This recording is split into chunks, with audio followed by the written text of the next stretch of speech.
बार फांसी तोड़ दो, पानी मांगा हाँ, बस इस तक के कांगे कि कल प्रशासन ने गोले दागने पड़े, आंसू गैस के गोले, लाठियां चार्ज करनी पड़ी, दागने पड़े क्यों तो उनके मन में थी। हरियाणा प्रदेश के अंदर मुझे लगता है दो सरकारें काम कर रही।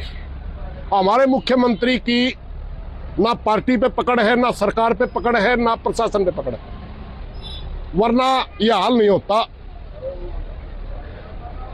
बहुत बड़े बड़े अधिकारी टी लगवाने में थे, सरकार के बड़े मुखिया लोग टी लगवाने में थे। यहां तक मैं आपने बताऊं, पुलिस का सबसे बड़ा अधिकारी डीजीपी हरियाणा, सीआईडी चीफ तक के लोग, एसपी हांसी, डीसी हांसी, ये सारे लोग टी लगवाने में थे। टी सरकार ने बेची थी। और पड़वाड़ में भी डीसी एसपी थे। अब मेरी मुख्यमंत्री नायब सैनी जी से प्रार्थना है, इस प्रदेश की माटी ना कुटो।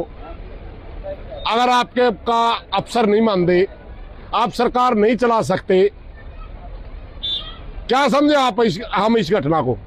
क्या आपने जानबूझ करके समाज की बेइज्जती करने के लिए दो रंग अपनाए?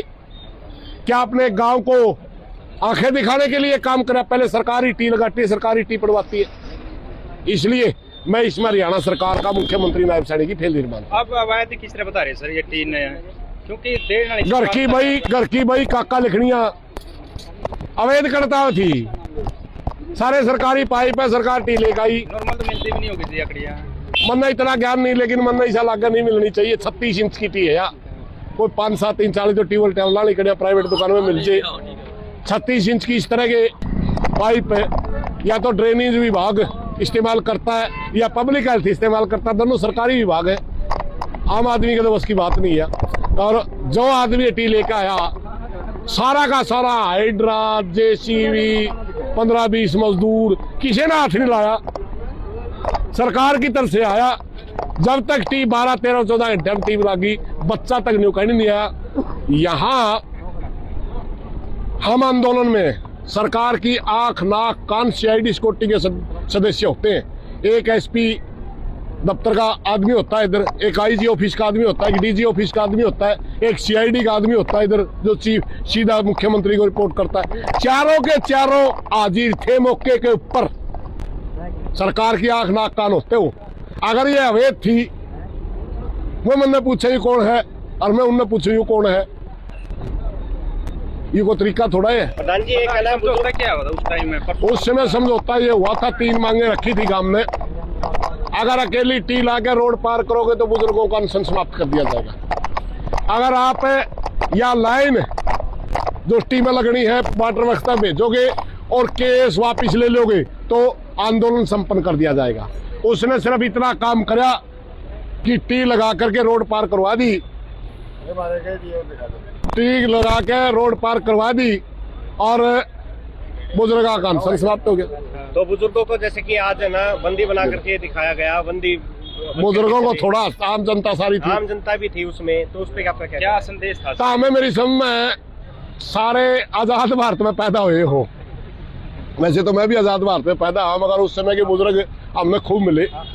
किसी जमाने में हमारा भारतवर्ष गुलाम होता था और अंग्रेज लोग हमारे को हाथों में पैरों में बेड़िया डाल करके सड़कों पर घुमाते थे, जलील करते थे। उस तरह का प्रदर्शन हमारी हरियाणा सरकार ने कल चन्नत गांव में हमारी महिलाओं के साथ, बुजुर्गों के साथ किया है। रात को 2 बजे जिस तरह हमारी महिलाओं को धक्के मारे गए, आंसू गैस के गोले चलाए गए, बुजुर्गों के धक्के मारे गए, तो हमने ये दर्शाया कि आपका शासन उस अंग्रेज शासन से भी ज्यादा तानाशाही पे उतर चुका है। आप अंग्रेजों से भी क्रूर शासक हैं।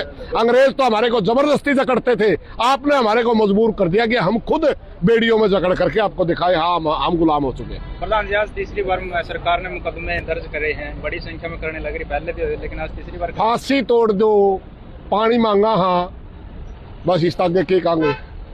क्योंकि एक मूलभूत सुविधाएं मांगना भी अगर मुकदमे लाओगे तो फिर इतना बड़ा जुल्म तो क्यों होगा? हम पहले का तानाशाही यारी देश। प्रधान जी पानी के लिए हाहाकार मच रही है, लेकिन विश्व गुरु बनाने की तैयारी चल रही है, भारत विश्व गुरु बनेगा। जिस भगवान राम के नाम के ऊपर वोट लेकर ये सत्ता में आए, उस राम मंदिर में भी 200 करोड़ की चोरी कर ली, फिर इतना बड़ा जुल्म क्यों होगा भाई? इससे बड़ी जो वाकई होगी। और विश्व गुरु कुत्ता भी नहीं पूछता। पिछले दिनों पाकिस्तान का ऑपरेशन सिंदूर में संघर्ष हुआ था, पाकिस्तान के साथ भी 6 देश थे और हमारे साथ कोई नहीं था। अरे तो अमेरिका का राष्ट्रपति और धोड़ा बांदर दोहरा जड़ में बिठा के हमारे प्रधानमंत्री को किलर बोलता है, किलर कातिल। अब उस पर पूछने आओ वो कौन सी घटना का जिक्र कर रहा है, क्या गोधरा का जिक्र कर रहा है या हिंदू मुसलमान के दंगों में और जो लोग मरे उनका जिक्र कर रहा है, या हरियाणा प्रदेश के अंदर सैकड़ों आदमी इन्होंने गोलियों का शिकार बना दिए या उनका जिक्र कर रहा है।